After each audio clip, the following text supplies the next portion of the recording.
নমস্কার।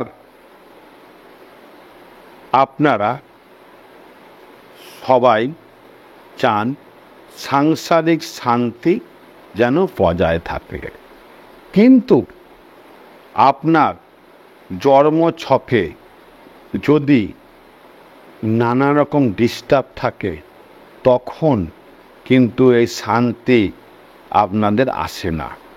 একটা উদাহরণ দিয়ে বলছি, যদি আপনার অষ্টম ঘরে রাহু অবস্থান করে এবং এই রাহু কিন্তু আপনাকে সব সময় অশান্তির মধ্যে ফেলে রাখবে। অষ্টম ঘরের রাহু জানবেন আপনার জীবনে সব সময় অর্থ ব্যয় এবং সাংসারিক অশান্তি, খারাপ লোকের দ্বারা আপনার ক্ষতি, সেগুলো কিন্তু সব সময় ক্রিয়েট করবে। এরকম যদি আপনার ছক হয় তাহলে কিন্তু আপনার জীবন কোনোদিন উন্নতিতে উঠতে পারবেন না। এবং যদি কোনো কারণে টাকা বা অর্থ বা সম্পত্তি আপনি অর্জনও করেন কারোর মাধ্যমে বা কেউ আপনাকে হেল্পও করে, সেই অর্থ বা সম্পত্তি কিন্তু আপনি রেখে দিতে পারবেন না, আপনার সেটা অবশ্যই ব্যয় হয়ে যাবে। এরকম যখন অবস্থা থাকে তখন আপনাকে কি করতে হবে জানবেন। এই রকম অবস্থার মধ্যে যদি আপনার জন্ম ছক হয় তাহলে আপনাকে অবশ্যই গোমেদ ধারণ করতে হবে এবং তার সঙ্গে আপনাকে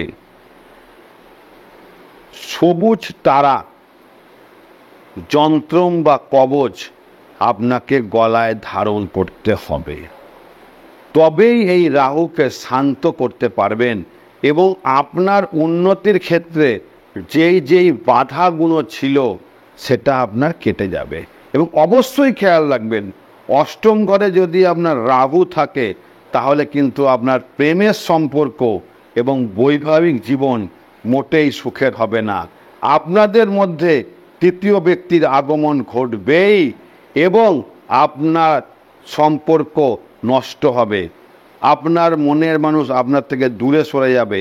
আপনার স্বামী বা স্ত্রী সঙ্গে আপনার বডি বাঁধা হবে না, সেটা ডিভোর্স পর্যন্ত হতে পারে, এটা একদম মাথায় রাখবেন। এইখান যদি আপনার ছক থাকে তাহলে অবশ্যই আপনি যে প্রতিকারটা বললাম, সবুজ তারা এবং কবচ এবং গোমেদ অবশ্যই ধারণ করবেন। তবে এখান থেকে আপনি রিলিফ পাবেন এবং আস্তে আস্তে করে আপনার বিপদটা কেটে যাবে এবং আপনি আবার স্বাভাবিক জীবন করতে পারবেন। করে দেখবেন, যদি এরকম আপনার ছকে থাকে অবশ্যই আপনি এই প্রতিকারটা করে দেখুন, গ্যারান্টি দিয়ে বললাম একদম ফল পাবেন। এবং উপকার পেয়ে আমাকে অবশ্যই ভিডিওটা শেয়ার করবেন এবং লাইক করবেন। এবং আমাকে যদি সব সময় পেতে চান, রুদ্রগঙ্গা অ্যাস্ট্রোলজিক্যাল অ্যাপটাকে অবশ্যই ডাউনলোড করবেন, ওখানে আমাকে সব সময় পাবেন। যদি জ্যোতিষ ও তন্ত্র শিখতে চান আমাকে অবশ্যই ফোন করবেন। ভালো থাকবেন। জয় মা তারা।